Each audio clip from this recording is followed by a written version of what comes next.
नमस्कार, मैं खुशी और आप देख रहे हैं हिंद सागर। आइए नजर डालते हैं आज की बड़ी खबर पर। वक्फ बोर्ड की तरह सनातन धर्म के लिए भी बोर्ड की स्थापना जरूरी। कथावाचक देवकीनंदन ठाकुर ने क्यों की ये मांग। मुंबई, कथावाचक देवकीनंदन ठाकुर का भाईंदर पहुंचने पर स्वागत किया गया। इस दौरान देवकीनंदन ठाकुर ने कहा कि वह आज कथा करने नहीं बल्कि सनातन प्रेमियों को धर्म रक्षा के लिए जगाने आए हैं। उन्होंने सनातन की रक्षा के लिए एक सनातन बोर्ड के गठन की मांग की। उन्होंने कहा कि वक्फ बोर्ड के माध्यम से मुस्लिम समुदाय के धार्मिक मामलों का संचालन होता है, वैसे ही सनातन धर्म के लिए भी एक बोर्ड की स्थापना जरूरी है ताकि हिंदू धर्म और संस्कृति की रक्षा की जा सके। देवकीनंदन ठाकुर ने कहा कि वक्फ बोर्ड की तर्ज पर सनातन बोर्ड का गठन किया जाए। धर्माचार्यों का मुख्य कार्य अपने धर्म और संस्कृति की रक्षा करना है। आज हमारे मंदिरों पर आक्रमण हो रहा है और मंदिरों के पैसों का दुरुपयोग किया जा रहा है। इन पैसों का इस्तेमाल सरकार ने किस काम में किया, यह भी हमें नहीं बताया जाता। हमारे भगवानों को अपमानित किया जा रहा है और हमें इसका विरोध करना चाहिए।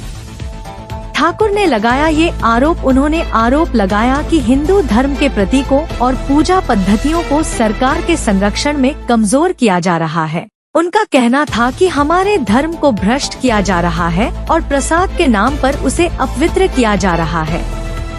इस स्थिति के समाधान के लिए सनातन बोर्ड का गठन बेहद आवश्यक है।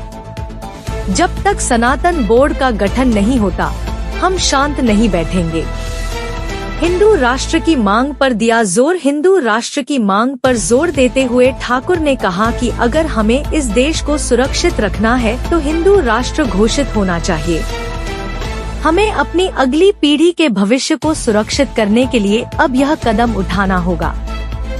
अगर अब हम यह कदम नहीं उठाते हैं तो भविष्य में यह संभव नहीं होगा। हिंदुओं का दमन हो रहा है, क्या हम चुप रहेंगे?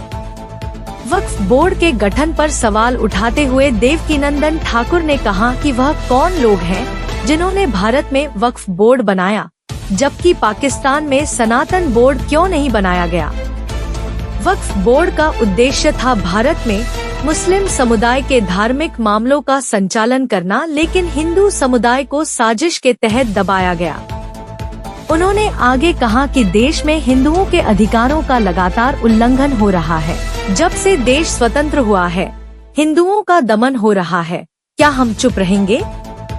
जब हमारी बहन बेटियों की इज्जत लूटी जा रही हो या हमारे मंदिरों को नष्ट किया जा रहा हो।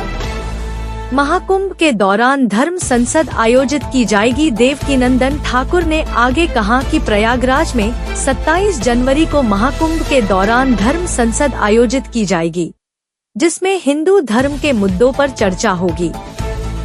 उन्होंने कहा कि जहां जहां भगवान के चिन्ह मिलेंगे, उन सभी स्थानों को वापस लिया जाएगा।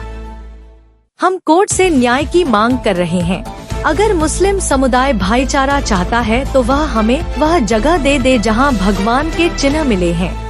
तो मैं अब तक के लिए बस इतना ही। फिर होगी आपसे मुलाकात ऐसी एक और बड़ी खबर के साथ। तब तक के लिए नमस्कार और देखते रहिए हिंद सागर। ऐसे ही लेटेस्ट अपडेट्स के लिए हमारे चैनल को सब्सक्राइब करें और तुरंत नोटिफिकेशन पाने के लिए बेल आइकन प्रेस करना ना भूलें। और यदि आप हमें फेसबुक के माध्यम से देख रहे हैं तो हमारे चैनल को फॉलो जरूर करें।